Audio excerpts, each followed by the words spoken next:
La Paeria de Balaguer ha iniciat aquest dimecres una votació entre els empresaris del polígon industrial Campllong per valorar la creació d'una àrea de promoció econòmica urbana, una APEU. El procés, que s'allargarà fins divendres, busca el suport d'almenys el 51% dels empresaris establerts a la zona per poder tirar endavant aquesta eina de col·laboració público-privada. Segons ha explicat el paí d'empresa, Guifré Ricard, l'APEU és, en essència, una fórmula que permetrà als empresaris unir-se en una mena d'associació amb capacitat per treballar conjuntament amb l'administració i accedir a subvencions i recursos. Perquè tothom ho entengui, és com fer una associació d'empresaris d'aquí del polígon Campllong,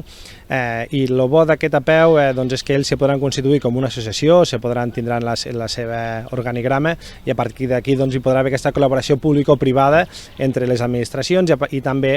aprofitar les diferents subvencions que van sortint dels diferents departaments per donar aquest impuls a aquesta zona del polígon de Campllong. La votació es du a terme de manera presencial al local de la Paeria al polígon, situat al carrer Mestral número 911. Prèviament, la Paeria ha realitzat una tasca d'informació empresa per empresa i sessions informatives. Vam fer una feina de camp, passant empresa per empresa per intentar conscienciar-los de que és important que vinguin a votar, sigui la seva decisió la que vulguin, sí o no, però l'important creiem que és bo que vinguin a fer aquesta votació. Durant aquests 3 dies, avui, demà i divendres, de 8 del matí fins a les 4 de la tarda,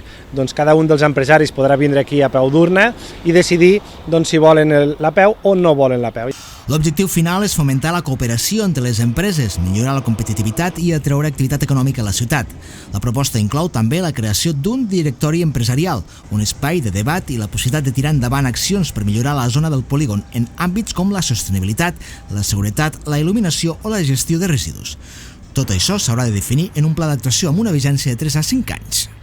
Parlant en positiu, una vegada s'hagi constituït aquest APEU, perquè esperem que així sigui, hi haurà aquesta col·laboració, aquestes reunions més constants o aquest treball més directe amb un grup de treball més acordat de l'associació de l'APEU per impulsar els diferents projectes que puguin ser interessants a nivell de promoció, a nivell de compra conjunta d'energia i a partir d'aquí també els projectes que estan definits dintre d'un pla d'actuació que vam acordar i vam consensuar amb aquest grup impulsor i amb diferents empresaris perquè durant aquests 3 anys es puguin tirar endavant aquests diferents projectes.